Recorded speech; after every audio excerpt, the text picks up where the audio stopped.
Hey, it's Jamie Scrimger. When I became a stepmom, I quickly realized that while moms are encouraged to keep it real, there's a big double standard when it comes to stepmoms. So I decided to start the conversation myself. Thriving as a stepmom doesn't just come from conversations about being a stepmom, though. Here we dive into marriage, relationships, personal growth, and more. My mission? Inspire you to live a kick-ass life while bringing you along as I create my own.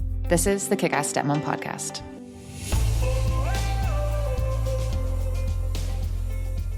Hello. Welcome to the Kick-Ass Stepmom Podcast. Oh my gosh, guys, do I ever have a story for you today? So today's guest is Keisha Blair. She is an award-winning international best-selling author of Holistic Wealth, which is a series of books, including Holistic Wealth, 32 life lessons to help you find purpose, prosperity, and happiness, among others. She's a Harvard-trained policy expert, the founder of Keisha Blair Institute on Holistic Wealth. She's a graduate of the Executive Leadership Program at Harvard University's Kennedy School of Government. She's got a bunch of credentials. She is legit. But honestly, guys, I don't really care about that. What I care about is her story and her strength and how she took the most tragic situation, which is the sudden death of her husband, and completely transformed her life. This episode had me in tears and left me feeling so inspired. I love how Keisha talks about holistic wealth and what it actually means. She talks about following your gut, not listening to what other people have to say, the process of doing the work, not playing the victim, all the things we can all learn from Keisha Blair. So let's dive in.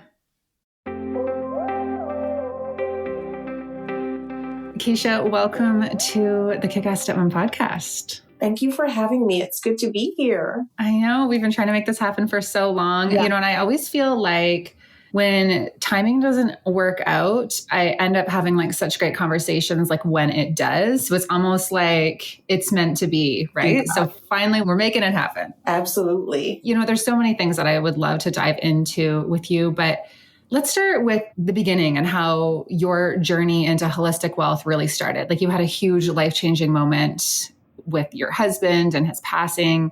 Are you open to kind of sharing just how that shaped what was next in your life? Oh, yeah, absolutely. So as you mentioned, Jamie, huge life-altering, experience when my husband died. And I was so young. I was 31, just gave birth to my second child. And this was 8 weeks prior. So as you can imagine, I'm a new mom. I have a 3-year-old and an 8-week-old. And he just dies suddenly and tragically. He wasn't ill. He went to work that morning, came home, and I was at home because, of course, I was on mat leave with my 8-week-old. And we took him to the hospital. He complained of a pain. We rushed him in, called the ambulance. Within 3 hours, he was gone. And at that point, I had no answers, didn't have a clue what was going on. I was just called into the room when the doctors called it and said, well, he's no longer with us.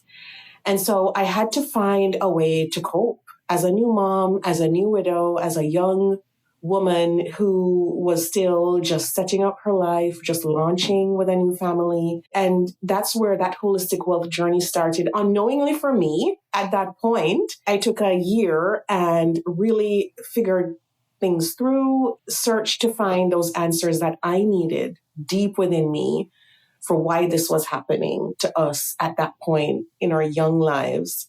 And everything that I've outlined in the book, that journey, all those lessons I learned that I wanted to pass on to so many other moms like myself, so many other young women, morphed into that holistic wealth concept where I realized that, we all know this intrinsically, but when you go through an experience like that and you realize that life is just so much more than just what we see in our day-to-day. It's fleeting. Those moments we need to cherish with our families. And that's what holistic wealth is about. It's just not about just our net worth. As we know, it's about those relationships. It's about our peace, maintaining that harmony and balance in our lives.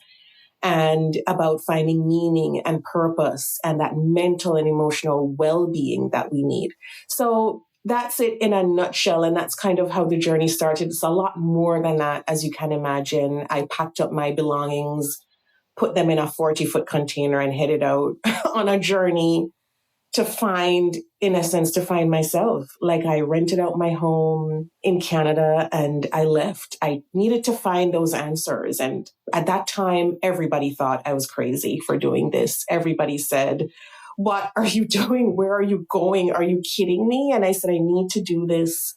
And that's what has morphed into this journey, into us even being here, having this conversation in this moment. If I hadn't done that, I wouldn't have been here in this way to pass on those lessons. So I'm glad I made those sacrifices, both for myself and to help other women figure this out and to have like a framework with which they could use, whatever the setback is, whether it's widowhood or divorce or, a chronic illness or some other kind of setback, a job loss, anything. I think this framework is so applicable to all of us. Yeah, for sure. Now, how long after your husband died were you like, I'm out of here?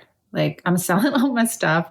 I need to get out of here. Like, what was that process like or the timeline like? It was maybe a year and a half. Like I went back to work. And I remember, being on this fast track at work to, becoming an executive. I was one of a few women who was chosen to lead the organization and had this stellar reputation at work. And when I went back, I just felt so out of it. I felt like I didn't know who I was in the moment. I remember one boss saying to me, "Keisha, we want the old Keisha back. Where is she? Find her. We want the old Keisha back." And I was like, "I don't think you're going to get the old Keisha back." And I realized that I needed to find answers to something, if I needed to be that person still, or if I was going to reinvent this person who now had these new beliefs and these new core values that I would, then go forward with my life. And I realized, and I wrote it in that viral article, it was like in the first paragraph of that viral article that I wrote, my husband died at age 34. Here are 35 lessons I learned from it. And it's in that first paragraph that, I had to basically reinvent. I had to choose a new path, choose new core values. Yes, I still valued, thriving and being ambitious, but not necessarily within a corporate structure, not necessarily climbing the corporate ladder. Here I was, a single mom with 2 young babies. That wasn't kind of my goal anymore. But I know I still wanted to have an impact on the world. I just knew that, life would be different. And kind of my purpose would morph, and his death had provided that new impetus to live life in a whole new way with so much more meaning. And so I went back to work. And then, as I said, like I felt out of sorts. And that's when I decided, you know what, this is it. I discussed it with my boss and he said, you know what, this is a good time because we're doing so much restructuring now and take the time off that you need. And I did that. And that's when I started on that journey, decided to rent everything in my home and I sold what I could, packed everything that I had left in a 40-foot container and decided to go find who the real Keisha was. It's so amazing when someone says to you, "We want the old Keisha back." That was an epiphany for me. Walking out of the hospital with my husband's belongings in a white plastic bag was another epiphany for me with this holistic wealth journey. And those were some key, vivid points that I'll never forget that I want to pass on to women too, that when you have these pivotal moments in your life, you're at that juncture, at that standing point, and you can either choose the old path that you were on, or you can try to forge a different path forward. And sometimes that's the opportunity that you need. Wow. Yeah. I can't imagine, Darren and I have been talking, Darren's my husband, we've been talking about just life a lot lately. And we're very open about our goals and what we want to achieve and things like that. And he often will say to me, he's like, well, in 10 years, it'll be like this, or in like 15 years, it'll be like this. He's in the financial industry. So that's just kind of, how he's wired. Yeah. And there's been so many people in our lives right now who have had people get sick suddenly or die suddenly. Like last year on Christmas, our uncle died suddenly.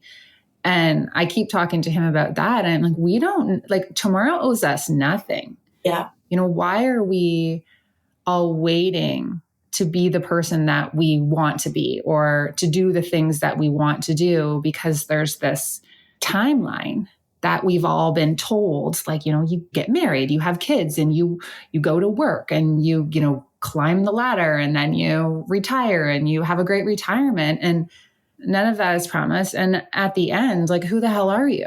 Yeah. Right? If you don't take those risks and you don't try to figure out who you are and, take the vacation, do the thing. Absolutely. And it's so funny how you mentioned the timelines and taking the risks, because I always knew I was kind of like a risk taker, although I know for sure, I am.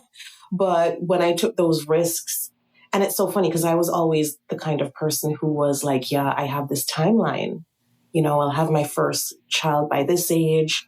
I want to be this position in a corporate structure by this age. And I had my goals like that. And then when my life got upended, I realized, there's so much more outside of our control, right? And I can't wait to be that person that I've always wanted to be in terms of, those core values. I have to do that right now.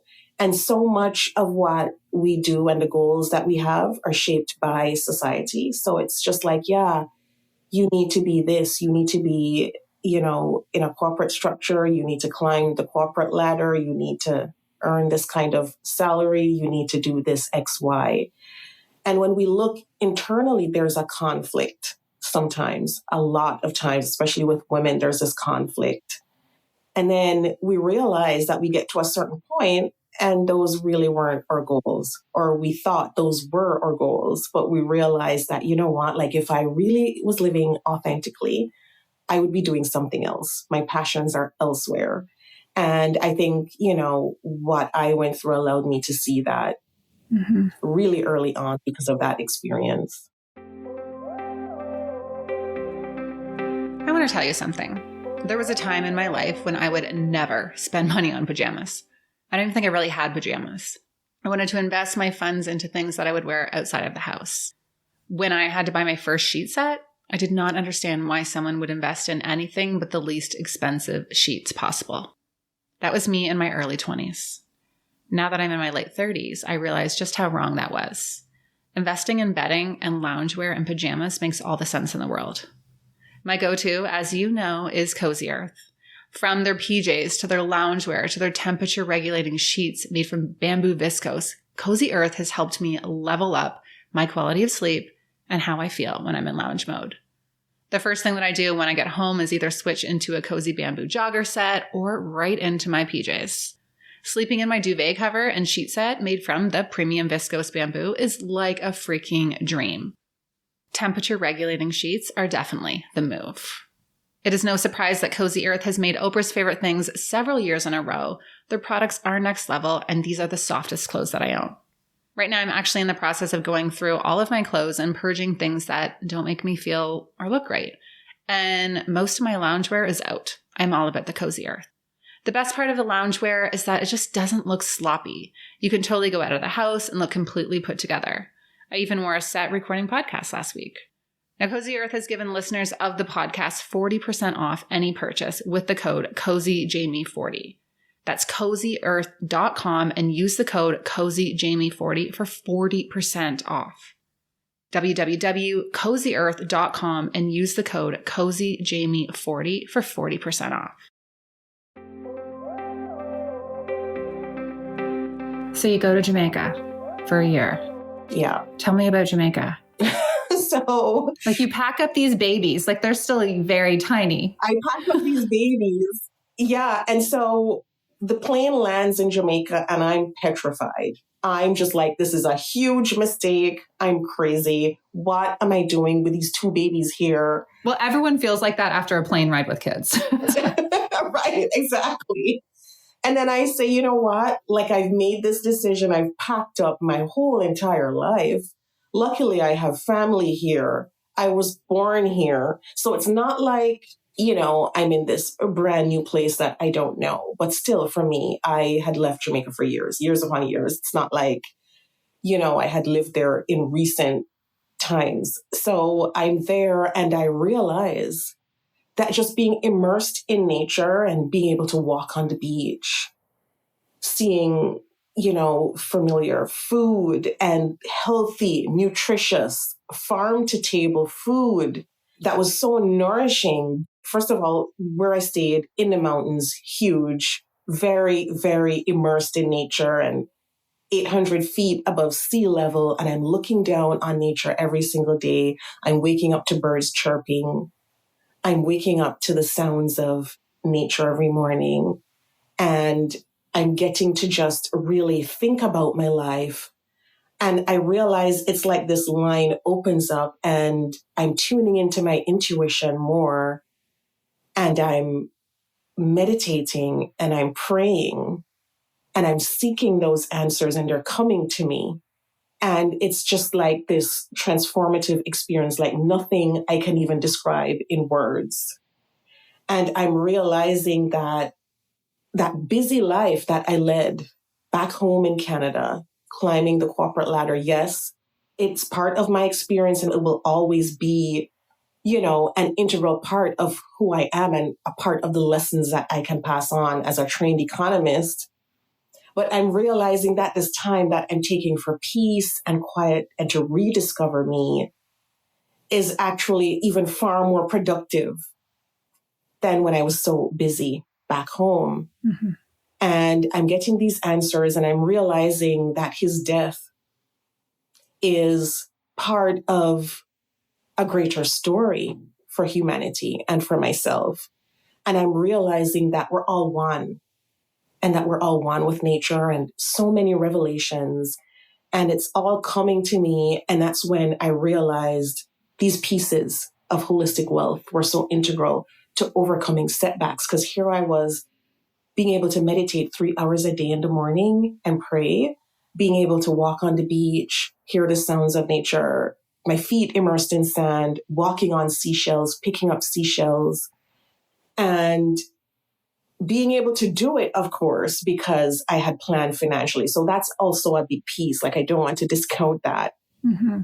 and I could do this because I could rent out my home and we had a life insurance policy. We had planned, he was a chartered accountant. He was in the finance industry. I was a trained economist. So what is coming to me as I'm in Jamaica is this is key for how we overcome and deal with these setbacks. My physical nourishment with eating those foods that were highly nutritious, so important. I was hiking in the Blue Mountain Range in Jamaica, which is one of the most popular ranges in the world, seeing these butterflies, these beautiful birds waking me up. So I'm realizing, you know what, these are all interdependent. And this is what we need to thrive and to survive and to reinvent and to really become whole. And when I came back, it wasn't immediately, but shortly after, I wrote that viral article and incorporated all of what I just said. And I didn't know it would, take wings of its own, but it really did and went viral. And I heard back from so many other women about how much it had struck a chord with them. And that's when an agent said, you need to turn this into a book. You need to flesh out all of these lessons and turn this into a book. And that became Holistic Wealth. And it was my editor who said to me, this is Holistic Wealth.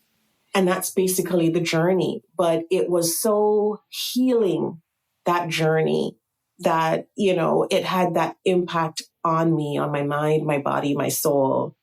And that's what I've basically condensed into this book to try to pass on to others. Mm-hmm. And of course, you don't need to be going through a setback to gain insights from this framework. I think we can all use it in our everyday lives, because even though I'm not there, I'm recreating in my own life every day, little bits and pieces of it, if I can. I try to be mindful. I try to live consciously. And so we can do that in our everyday lives as mothers, as friends, as parents, as coworkers, as business partners. It's something that we can do in our everyday life. Mm-hmm. Now, before we dive into holistic wealth, I have to ask, were you mad? Like, how did you, because I don't want to paint this picture that, your husband dies and you got to go, you meditate and you're doing all the things. How did you overcome the anger? Because I'm mad right now hearing this story, right? And it's like, that is just not fair. That was not the plan. And I know there's all the lessons here. What was that like in like overcoming any of those emotions? Because it feels so unfair, right? I almost picture you, meditating or being down there, but then also being in tears and being like, why did you die? Or why did this happen? Like, how do you coach women in overcoming that kind of stuff as well? Yeah, no, that's an amazing question because I was angry. I was frustrated. I was anxious, nervous, almost to the point of like a nervous wreck. Mm-hmm. Like I couldn't sleep, had insomnia and couldn't eat. That was, kind of like in the weeks following his death. And yes, I wrote about that part in the book when I spoke about dry bones. And I felt like I had these dry bones following me and I named them anger, frustration, anxiety. And when I felt like I had this army of dry bones going everywhere with me, I felt like, you know what? Okay, this is not good. We have to confront these emotions head on. And I had to do that. And I had to work through that in a process in terms of changing my mindset, and gratitude. And it sounds very cliche and it sounds like, does that really help when you're going through such devastation? But I really had to flip that script, that narrative in my head that, you're a victim. This is so unfair to you. Nothing like this is happening to your friends. Nothing like this has even happened in your entire family. If you look generations back, because I went through all of that in my head. And I said to myself, you know what? There must be a deeper purpose for this. And I remember speaking to God and saying, there is no way you'd let me go through this experience for nothing. So like, show me, what am I supposed to do with all this now? Like, what am I supposed to do with this? Mm-hmm. And gradually, and this took time. And I kid you not, like for anyone who's listening who thinks this is overnight work, it isn't. This is years and years. It took me 10 years to come up with that book, to write that book. Like this was not overnight by any stretch of the imagination. And even when you see the work that I've put out or the books in the series, it's not like it was just a year after when I came back from my sabbatical. I cried through writing Holistic Wealth. Like I cried. I deleted several versions of the manuscript because it was just too painful. So working through it, giving yourself patience. Of course, you'll have some of those dry bones, maybe every day, but just being self-aware, knowing how to flip that script in your head when those negative, thoughts come, dealing with those negative thoughts.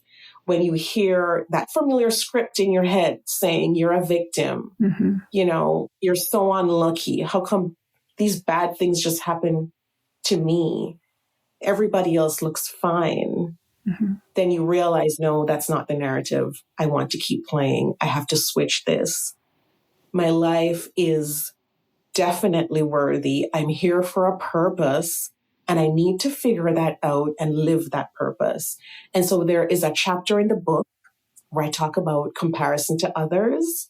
And I think we often get in that frame of mind because we compare ourselves and our journeys. And sometimes when I look at mine, I'm like, oh my gosh, like mine just looks so much more, just filled with twists and turns. And oh my gosh, I went to Jamaica and came back and navigated all of that. But then when I look at what came out of that journey, when I look at what came out of that Jamie now, I go on my knees sometimes, like when I'm finished with an interview, because I end up crying most times. And I thank God for the journey. Mm-hmm. I honestly do that because what has come out of this has blessed so many people. And if you look at your life and what you've been through, you'll realize that in your own way, you've become a blessing to so many others. And so, yes, of course, there are times when I think, oh my gosh, he was such a good person. Why? And then I look back and I'm like, no, I cannot go back there.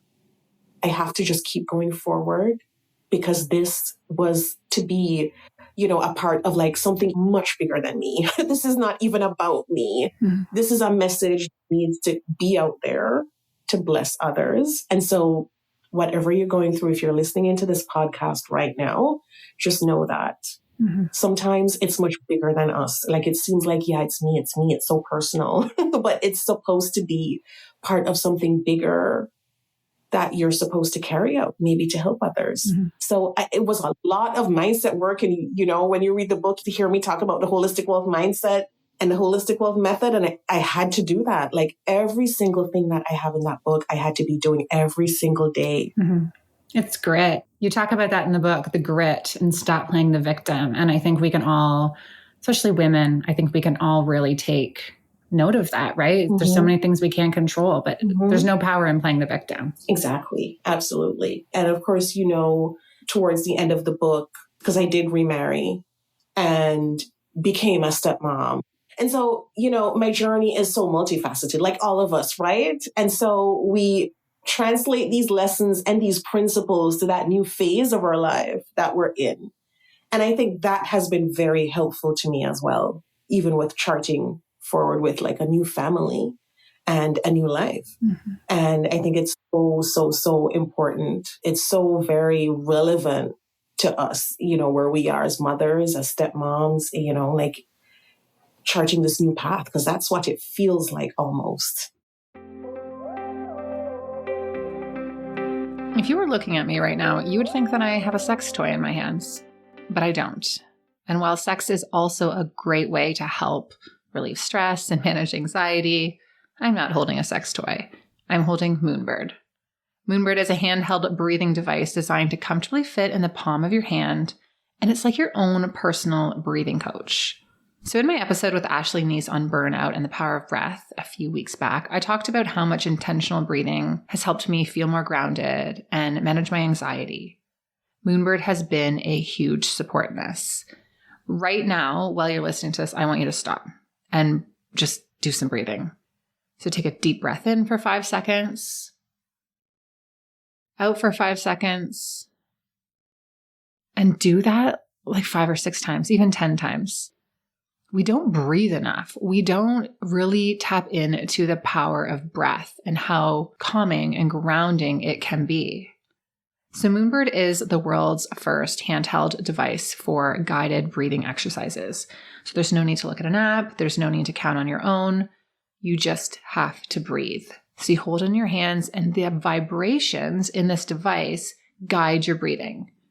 So this helps support people with insomnia or poor sleep and stress and anxiety, ADHD, autism, and burnout.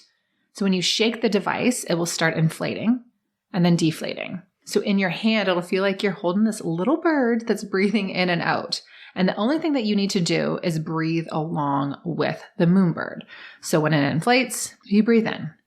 When it deflates, you breathe out. It's really simple, it's intuitive, and it takes all of the effort and thinking out of your breathing exercises. I find it so calming, and I have been trying to be more intentional with my breathing and regulating my nervous system this year, and Moonbird has been such a support. So you can use it for an afternoon breathwork session, in the morning before you start your day, or before your meditation, or when you're in bed and trying to unwind and fall asleep. You can use it basically anytime you need to stop and really focus on your breath. So to check it out, head to www.moonbird.life and use the code KICKASSSTEPMOM to get $20 off your device. That's www.moonbird.life and use the code KICKASSSTEPMOM to get $20 off your device. Incorporating breath work into your life is such a game changer. It's been a game changer for me. I've got Darren on board, teaching Reese to do the same. Seriously, breath is where it's at. That's www.moonbird.life and use the code KICKASSSTEPMOM to get $20 off your device. I have never been one of those get ready with me, here's my makeup routine girlies on Instagram, but I do get asked a lot of questions about the products that I use and my makeup routine. So here's the deal. A few years ago, I learned about HB Face from someone that I follow on Instagram. I decided to place an order. I just loved that the founder, Haley Bogart, her makeup routine seemed simple. It was an easy process. She had great tutorials on her Instagram, and I was like, okay, I'm going to try this. Plus, she's a badass female entrepreneur, and I love supporting that. So after using her products for a few days, I ended up throwing everything else in the garbage. It is so good and changed the way I feel about doing my makeup. So Haley Bogart is a makeup artist, and she has built a trusted brand by working with celebrities and influencers and countless others across the globe. She has locations in Toronto and Oakville and has huge plans to expand. And guys, her skincare and makeup line, well, it was created with formulas perfected for simple and effective everyday use. And each product was created based on a belief that beauty should be fun and effortless and stress-free, which I am all about. I love all of her products, but I will quickly run through my favorites. So her Skin Perfector is like a light foundation that just perfects your skin and evens out tones. It's just not too heavy. I love it. I love the concealer. I use the bronzer, the tint sticks for a little pink on my cheek. Her mascara is bomb, and her brow kit is next level. Also check out the skin butter and the face scrub. It is so good. So if you go to hbface.com/Jamie Scrimger and use the code HBJamie, you will get 20% off your order. That's www.hbface.com/Jamie Scrimger, JamiesCrimgeour, and use the code HB20. You'll get 20% off your order. I know you're going to love this makeup. And when you get it and you try it and you love it, shoot me a DM on Instagram. I can't wait to chat. So let's dive into holistic wealth. So can you share, for those who maybe haven't read the book or aren't familiar, what you're speaking of here and why this is so important, especially for women? Oh, yeah, absolutely. I think for so many of us, we're taught to define wealth in monetary terms only. And when we think about wealth, we think about our net worth. We think about how much money we have in the bank, or salaries, material possessions. And I think COVID-19 too really brought home to all of us. And I've said this before in, on other podcasts and other interviews, that I think this is one of the most important concepts of a generation, that holistic wealth, where even women left in droves. They left corporate jobs. And I'm not saying that's what it is, but finding that balance, that harmony. I think so many of us as women, as moms, are seeking that. And that's the holistic wealth concept. It's like, you know what? It's not just about your bank account, your net worth. It's also about your mental health, because that's so important. It's also about your physical health. Like, are you healthy? Are you feeling well? It's also about your emotional, spiritual health. And of course, embracing a life purpose and meaning, and nurturing those relationships, those people that we care about deeply, because as we said in the beginning, like, life is so fleeting. And so that's the holistic wealth concept in a nutshell. And all of these things, though, are so interrelated, right? And they're so necessary for us to overcome setbacks. All of them are so important in overcoming setbacks. The financial piece is definitely needed. And in the book, there's a whole section on the financial independence portfolio. It's always been one of my goals personally, even long before my husband died, that I become financially independent. And I think it's a goal that a lot of women need to embrace. And even if, you're just starting or you're in the midst of it, that's still a good thing, just to be in that mode of thinking that way, so that when a setback comes, and I talk about financial resilience a lot, that we are also financially resilient, so that we're able to bounce back financially from those life-altering setbacks as well, which is also very important. So those are the key aspects of holistic wealth. And more, when we hear about money in the news, I think you can see that evolution of it being linked to our mental health and what it's doing to us when we see what's going on in the global economy. And even here in Canada, you think about, the economy, and more people are saying, well, yeah, it's starting to affect our mental health. There's inflation isolation now. It's a term that I'm hearing a lot. People are isolating now because they just can't afford to get out. They can't afford to go out with friends and be sociable. So more and more, we're talking about money in terms of our mental and emotional and even our physical health, which is something I think needs to absolutely happen. It's part of that thinking around, okay, see, it's not just our financial health that's affected, it's our entire well-being. For sure. This really hits right now because I actually went through a stage, and as I've come out of it, I'm like, I was burnt out, from work. And you talk about it in the book. You say the triple helix on women and how now women have this pressure to work and, climb the corporate ladder or be this, successful entrepreneur while still, managing the house and like doing all of the things. Like there's just so much pressure on women right now to do it all and be it all and find the balance. And, you're watching people on Instagram and they're like showing their highlight reel and, everything just seems so balanced. And I got to a point, I'm going to say 6 months ago, maybe I was just constantly activated. Like my nervous system was constantly activated. I ended up having to take a break from my podcast and, just doing a bunch of different things in my business. And someone who works with me, she's like, how do you want to feel? Like, what are your core values for your business or for your life? Like, what do you want? And then let's build something around that. As opposed to looking at, I guess that timeline that we're talking about are all like the pressures that are on women right now. Instead of doing things because we think we have to, or we think that this is how it's supposed to look like, how do you want to feel? Like, what's important to you? And it comes back to how you talk about your core values and your mission statement as a person. And it's crazy how when I started to restructure my life and how I parent and how I work and how I run a business and, how I show up in my relationship and how I take time for myself, everything just started to flow a little bit more. Right. But we don't, I think, give ourselves permission to take that pause and be like, okay, what do I actually want? Yeah. Because life is just so freaking busy and it's so expensive. Like cheese is like $12, right? Like you feel like you have to just keep hustling. Exactly. That's so true. And for us women, we often feel that there's a penalty to taking that pause. We feel like we're going to lose out on more income or more promotions or more something, if we take that pause. But it's so important to take the pause, as you said. Play the long game. And play the long game, exactly. Because if you think about my story, because of what I've said up till now, can you imagine if I hadn't taken that pause? I would be a train wreck. I don't think there would be any more me. I don't know where my kids would be. I don't know where I would be mentally or emotionally. And I was at that point and I felt like I was completely burnt out as well because I was dealing with grief and, work and these 2 young kids and everything going on at the same time. So the long game is what we need to look at.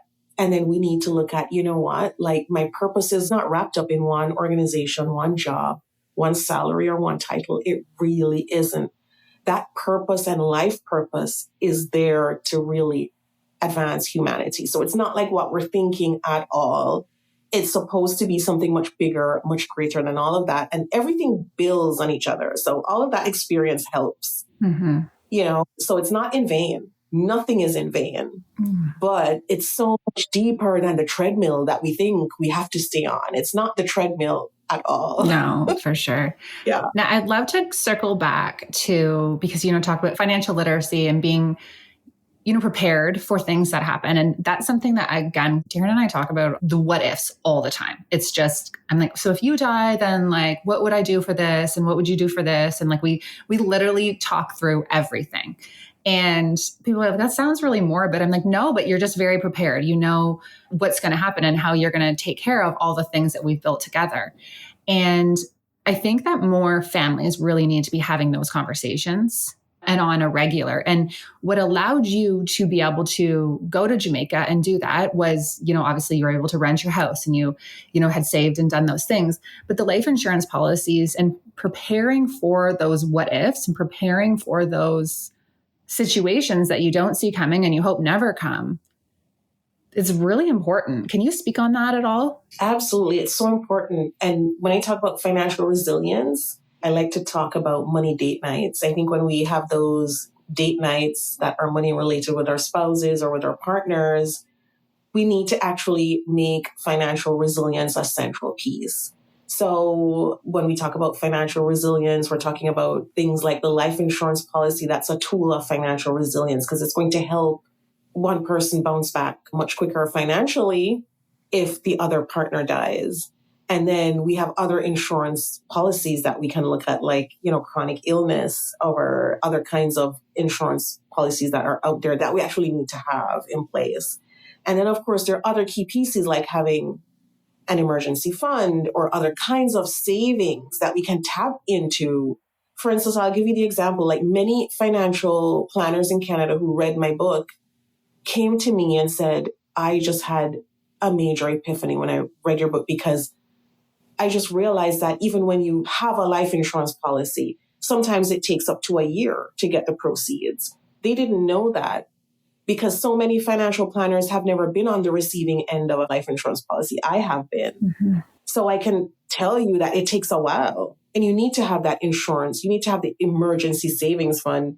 You need to have savings. You need to know how you're going to even live in between that period, get through the funeral, get through all of that. So like what I'm saying is when couples sit down to talk, like I'm completely honest and open and down to the nitty gritty, we need to be talking about these things. Mm-hmm. Like, yes, the life insurance is a key piece.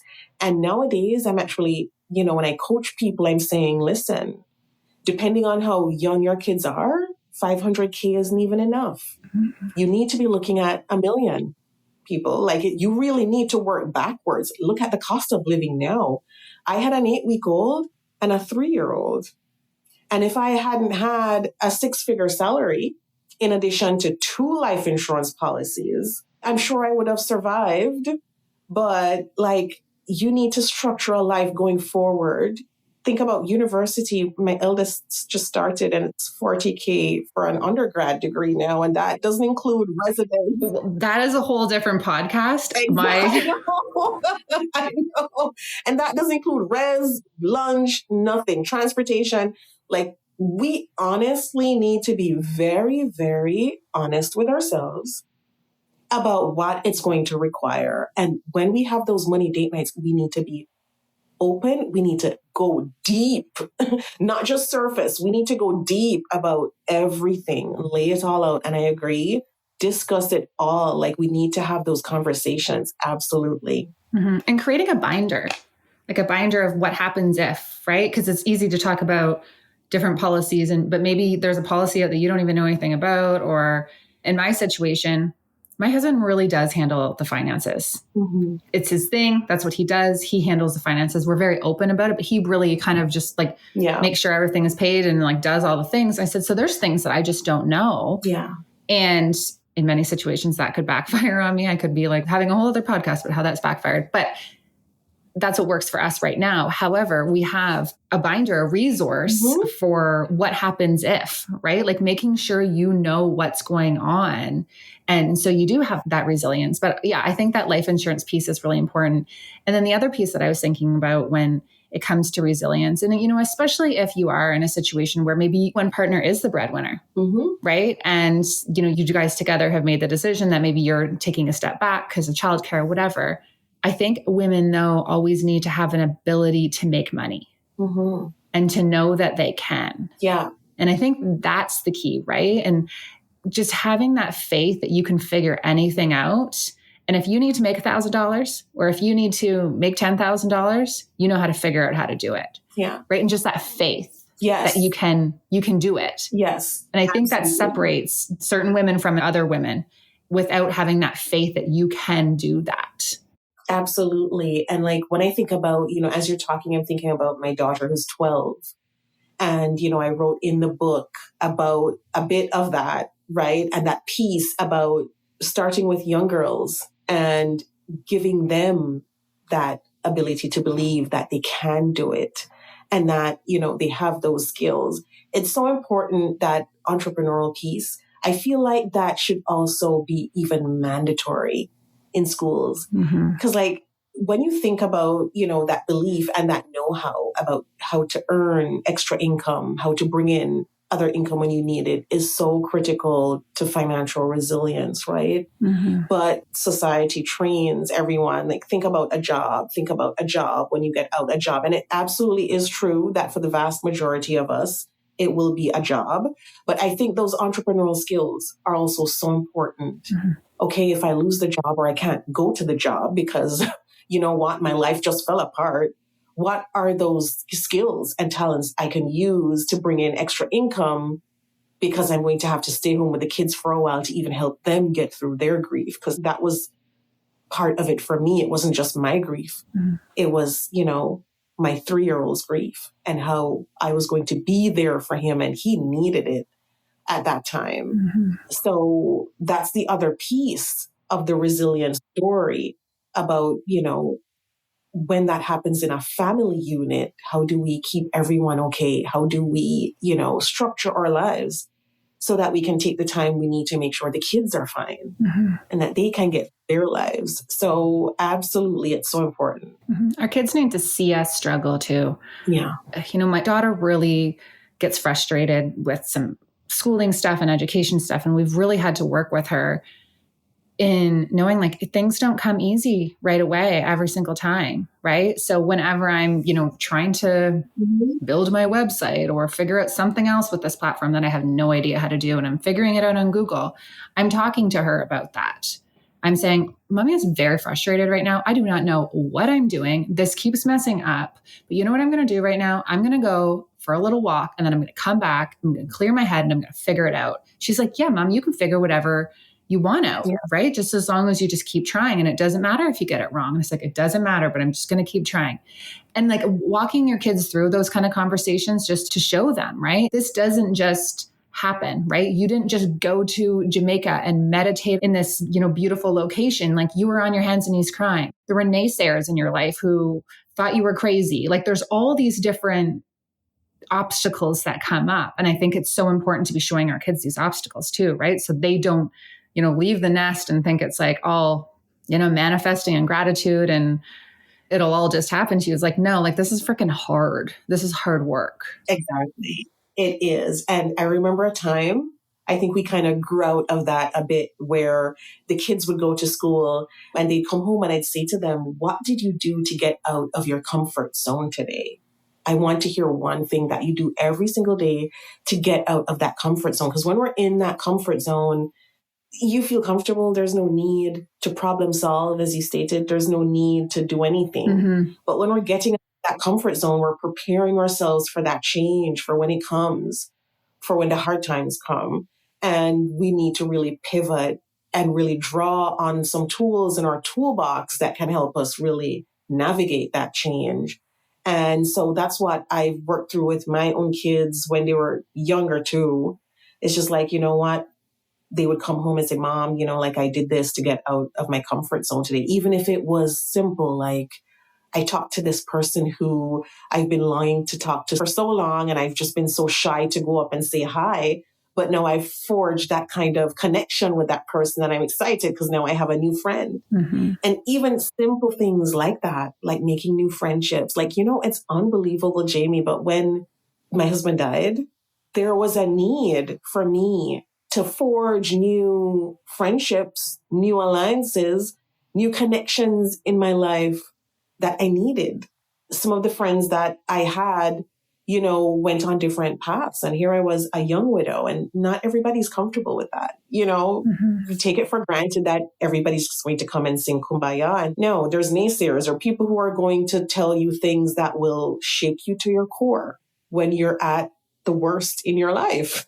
And you're going to need the skills to be able to get out of that comfort zone or to get out of a certain space or thinking, Mm-hmm. to forge new friendships, to forge new connections. Like, as you said, you know, like with your website and your podcast, I went through the same thing, like launching everything for Holistic Wealth, even the book. It wasn't straightforward at all. Like, I stumbled every single step of the way through it. But through it all, I think, as you said, what we keep coming back to is just that holding on to that belief Mm-hmm. that we can, that we have it within us. We have the tools available to us. We just need to reach outward, you know, and troubleshoot and problem solve to find those answers. Yeah. The one thing I want to dive into is your money story.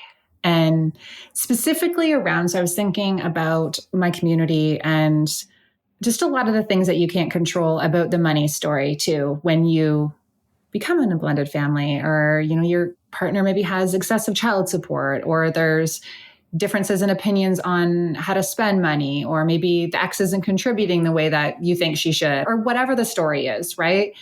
And I think there can be a lot of blocks around child support and these financial obligations that just come with your new partnership, right? And it is what it is thing.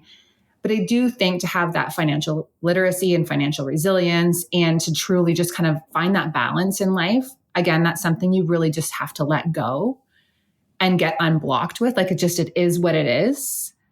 Do you have any advice or thoughts on this for women who are really stuck on that piece, specifically, obviously, like the stepmoms who are listening? Yeah, no, that's a big one.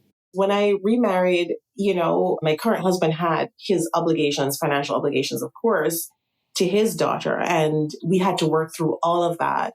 But, as I tell people and as I coach, like, first of all, when I think about, becoming widowed, even as a trained economist, I felt like I had a lot of financial guilt because here I was receiving the proceeds of this insurance money. It felt sad. It felt like I was broken and I was getting this. It didn't feel happy. So I had a lot of negative emotions around this money. I didn't feel like touching it or doing anything with it. And of course, we don't anticipate this, right? Because I'm going through this and I'm like, yeah, we plan to have the life insurance is great. You feel that sense of security having it, absolutely.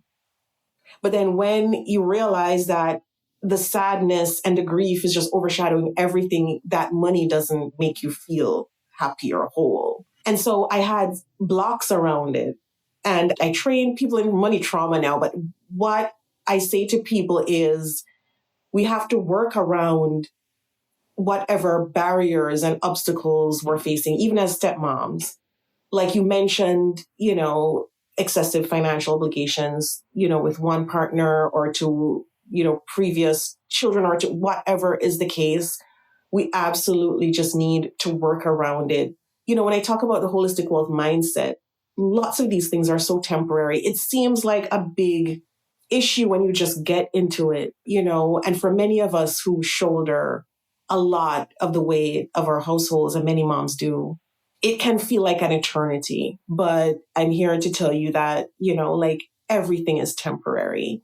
And if we think about everything being temporary like that, then it's easy. In terms of the money story, your personal financial identity, I think, is key. And when we have those money date nights with our spouses, working through that. So there's this free quiz on the Institute on Holistic Wealth website. And I mentioned before that, like, I'm a risk taker. My partner is a minimalist. So when we get together, we talk about how to go through that together. How do we make our financial decisions given that I'm a risk taker and he's a minimalist? How do we invest and have financial resilience given that I'm a risk taker and he's a minimalist?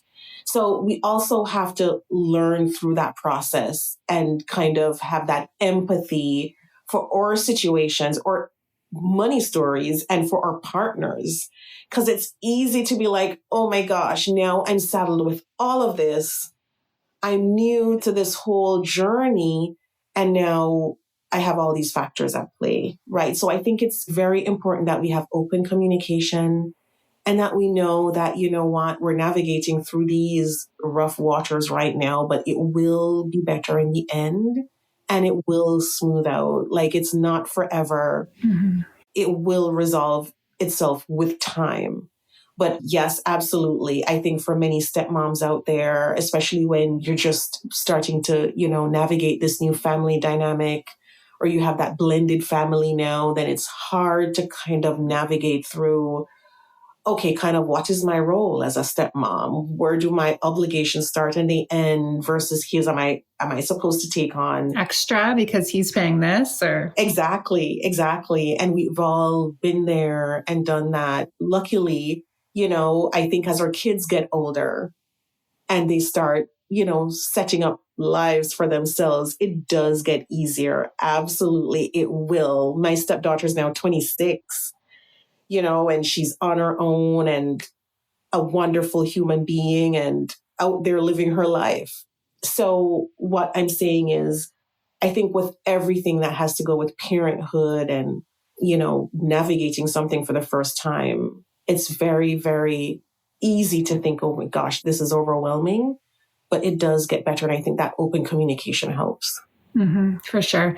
And not getting stuck up in the, well, if he didn't have to pay this or we didn't have to pay this, we could do this. Like, catch yourself when you're doing that, because it's true, right? This summer, for instance, I had a laundry room planned, a renovation planned, and then there was a new change in the amount of money that needed to go. And there goes the laundry room, right? Like, so there are those things that come up. So I never want to minimize that for stepmoms, just be like, well, like, let's just talk about it. And, there are financial sacrifices that your partner still has to make because of his past and because of the family that he had before you, or he or she. But not getting caught up in that story that you can't live the life that you want to live because of this financial obligation, right? And just like, don't play the victim. Like we were talking about, like, this is the grit. Don't play the victim. Like, how do you change your own money story so that, this doesn't dictate the way that your life pans out? And you do have that power. Like, you talk about in your book, you say, like, this is actually something you can't control, but this is something you can. Like, is the story I'm telling myself true about my ability to control certain situations? You can't control child support. You can't control how much it costs. But what you can do is control what you bring in, or, businesses that you start, or ways that you invest, or ways that you choose to allocate your funds. Like, there's a lot of things that you can control. Absolutely. And I think many of us as stepmoms, we know what we were getting into. Like, we knew that there were financial obligations there before. Like, I know that, some things will come as a surprise afterwards with like other expenses like university, college, things like that. But generally, in a general sense, we know. And if you didn't know, you probably should have had more conversations before you got married. Exactly. And you should have been having those open conversations to know everything. But we need to go in there knowing that, and you're absolutely right, that we're not putting up these mental barriers where, none's needed, and that we're really living truthfully. Like, if I think about, when I became a stepmom, my husband had a fair bit. He had a lot.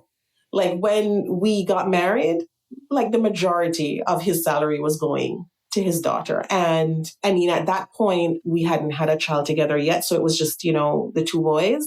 But I had to find ways of navigating and making sure that my resources could cover for certain things and to do, other things. So what I'm saying is, like, at the beginning, it can seem like a lot. It can seem absolutely overwhelming, but I think we know most times what we're getting into, and we have the skills to navigate through it. For sure. And I mean, that situation didn't last long. It probably lasted like a year until we had another change. And all of that has resolved now. But like, we need to absolutely do the work and to communicate and to really, not put up those barriers. Because I think when we think about many divorces, many of them stem from the financial pieces. And it would be devastating, right? I think for us and for our journey and for our lives to know that it was because we didn't take the right steps that we needed in our relationships to make it work, so that it ended that way. So absolutely, we need to work on our money stories. We need to work on what we need to do if those financial obligations are in place, and really work around them, work through them. I mean, whether it's both partners trying to get more money in, investing more, trying to make that money work harder. Tax breaks. Exactly. Oh my gosh. I could talk to you forever. We're going to have to get you back on. But thank you so much. I'm going to link the viral article. I'm going to link your book. Anything else that you want to make sure that the audience knows about if they're going to dive into all of your resources? Absolutely. So the free quiz on the Institute on Holistic Wealth website, I think, is very good. And of course, if you want to check out the money trauma coaching program, I think that would be also very good too for the audience to check out. I think all of us carry some baggage into our relationships whether knowingly or unknowingly. And piece we didn't get to speak about is our past, not only our past relationships, but family dynamic as it relates to money. There's so much. Which is huge. There's so much to unpack with that. So absolutely. And of course, on the Holistic Wealth podcast, we've spoken about, different money stories and financial identities so people can talk around their background and, different narratives that they've had to kind of reset in their lives. Oh yeah. The money work, the money story. There's always just so much work. It's like you start the personal development journey and you're like, okay, yeah, things are good. And then it's like, you start to realize like how much more there is to just unpack. Like it's not like a one and done. Yeah, absolutely. Well, thank you so much for taking the time. This has been so good. And again, we're going to have to get you back on. Oh, absolutely. Thanks for having me. It was great being here.